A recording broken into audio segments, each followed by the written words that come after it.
ने मॉर्कल की PCI, Vaibhav Suryavanshi playing 11 समेत 5 बड़ी बातें बताई।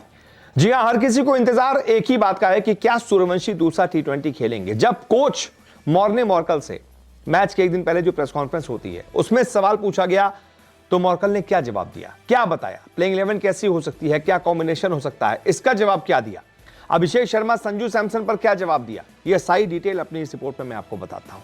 दरअसल मॉर्ने मॉर्कल की कुछ देर पहले पीसी हुई है।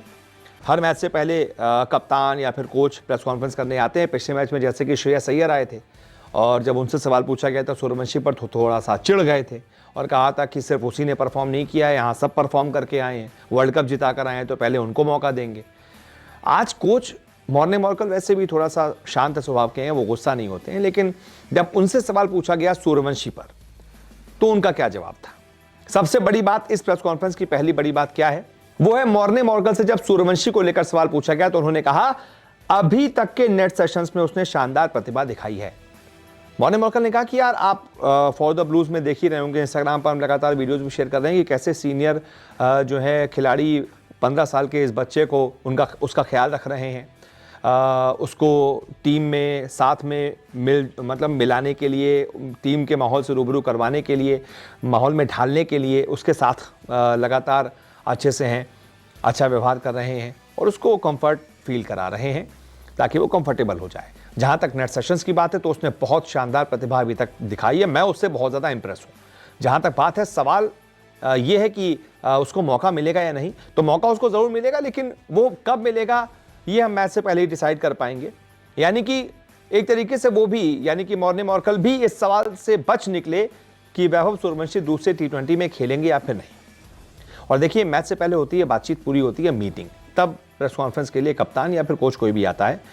तो ऐसे में ये जो इशारे होते हैं ना सवाल को थोड़ा सा डाइवर्ट कर जाने के, इधर उधर की बात करके निकल जाने के, वो ये बताता है कि शायद बात हुई है कि सेम प्लेइंग 11 के साथ टीम जाएगी और सूर्यवंशी को अभी मौका नहीं दिया जाएगा। यानी कि दूसरे मैच में तो कम से कम मौका नहीं दिया जाएगा, हो सकता है एक मौका और संजू सैमसन को दिया जाए। अगर इस मैच में भी वो फेल होते हैं तो फिर उसके बाद ये हो सकता है कि भाई तीसरे टी20 में फिर सूर्यवंशी को खिला लिया जाए, लेकिन मॉर्ने मॉर्कल का इशारा साफ है, दूसरे मैच में तो सूर्यवंशी नहीं खेलेंगे। इसके बाद अगली बड़ी बात इस मैदान के बारे में, मैनचेस्टर के बारे में पूछा गया तो मॉर्ने मॉर्कल ने कहा कि बाउंड्री बहुत छोटी है, हाई स्कोरिंग मैच की उम्मीद है। यानी कि मैदान की जो साइड बाउंड्रीज है वो बस बड़ी है, सामने की बाउंड्रीज छोटी है, तो हाई स्कोरिंग मैच की उम्मीद है और मैच में हम उसी हिसाब से टीम उतारने की उसी हिसाब से प्लानिंग करेंगे कि साइड की बाउंड्रीज बड़ी है, उनका कैसे गेंदबाज इस्तेमाल कर सकते हैं, बल्लेबाज शॉर्ट बाउंड्रीज का कैसे इस्तेमाल कर सकते हैं, इस पर देखा जाएगा, लेकिन मैच में चौके छक्के लगेंगे इस बात की गारंटी है।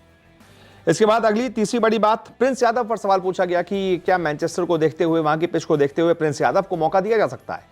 तो मॉर्ने मॉर्कल ने कहा कि प्रिंस यादव ने अभी तक जो प्रतिभा नेट्स में दिखाई है वो बहुत शानदार है। उसके अंदर वो प्रतिभा है कि वो तेज गेंदबाजी भी कर सकता है, अच्छे टप्पे पर भी डाल सकता है और गेंद को स्विंग भी करा सकता है। ऐसे में वो तो मैच से पहले ही डिसाइड किया जाएगा कि प्रिंस यादव को मौका दिया जाता है या फिर नहीं, लेकिन उसने वाकई में बहुत अच्छा अभी तक इंप्रूव किया है नेट्स में अपनी गेंदबाजी को। यानी कि यहाँ तारीफ की है प्रिंस यादव की मॉर्ने मॉर्कल ने। इसके बाद अगला सवाल पूछा गया ऑलराउंडर्स को लेकर कि क्या एक ऑलराउंडर बढ़ाया जा सकता है, क्या आप कॉम्बिनेशन उतारेंगे। तो मॉर्ने मॉर्कल ने कहा कि हमेशा एक एक्स्ट्रा ऑलराउंडर लेकर चलने से फ़ायदा क्या होता है कि आप उसको कभी भी 2 ओवर दे सकते हैं, कभी 1 ओवर निकाल सकते हैं, उसके इर्द गिर्द बाकी बॉलिंग ऑप्शंस को तलाश सकते हैं। किसी का दिन खराब होता है तो आप उस गेंदबाज से 1-2 ओवर निकलवा सकते हैं। तो 3 ऑलराउंडर्स या 4 ऑलराउंडर्स ले जाना बहुत अच्छा होता है। टीम के पास पहले से ही, जैसे पिछले मैच में हमने देखा शिवम दुबे उतरे थे, अक्षर पटेल उतरे थे, हो सकता है इस मैच में सूर्यांश शेड्यर को भी मौका दे दिया जाए, क्योंकि मॉर्ने मॉर्कल तो कह रहे हैं कि जितने ज़्यादा ऑप्शंस हों ऑलराउंडर्स के उतने ज़्यादा आपके पास ऑप्शंस अच्छे होते हैं, मतलब उतना टीम के लिए फायदेमंद होता है। तो हो सकता है ये एक चेंज हो जाए, क्योंकि मॉर्ने मॉर्कल ने इशारा इस तरफ किया है। और उसके बाद 5वीं बड़ी बात, हमें अपने सभी चैंपियंस को बैक करना होगा। यानी कि एक बार फिर से मॉर्ने मॉर्कल ने वही बात दोहराई है जो पिछले मैच में प्रेस कॉन्फ्रेंस से पहले श्रेयस अय्यर ने कही थी कि हमें उन प्लेयर्स को बैक करना होगा जो चैंपियंस हैं, जिन्होंने वर्ल्ड कप जिताया है। वो वर्ल्ड कप विनर्स हैं, उन्हें पता है कैसे जीतना होता है, चैंपियन कैसे बनना होता है। 1-2 मैच खराब होने से हम उन्हें टीम से बाहर नहीं कर सकते, हमें उनको कॉन्फिडेंस देना होगा, हमें उन्हें बैक करना होगा, उनका समर्थन करना होगा, उनका साथ देना होगा। यही बात आज मॉर्ने मॉर्कल ने भी दोहराई है। यानी कि तय है कल के मैच में संजू सैमसन आउट नहीं होंगे, अभिषेक शर्मा तो वैसे भी आउट नहीं होने थे, संजू सैमसन भी खेलेंगे, ईशान किशन भी खेलेंगे, जो भी फ्लॉप थे वो सब अभी खेलेंगे, उनको बैक किया जाएगा। तो ये है प्रेस कॉन्फ्रेंस की कुछ बड़ी बातें। बहुत बहुत शुक्रिया इस रिपोर्ट को देखने के लिए।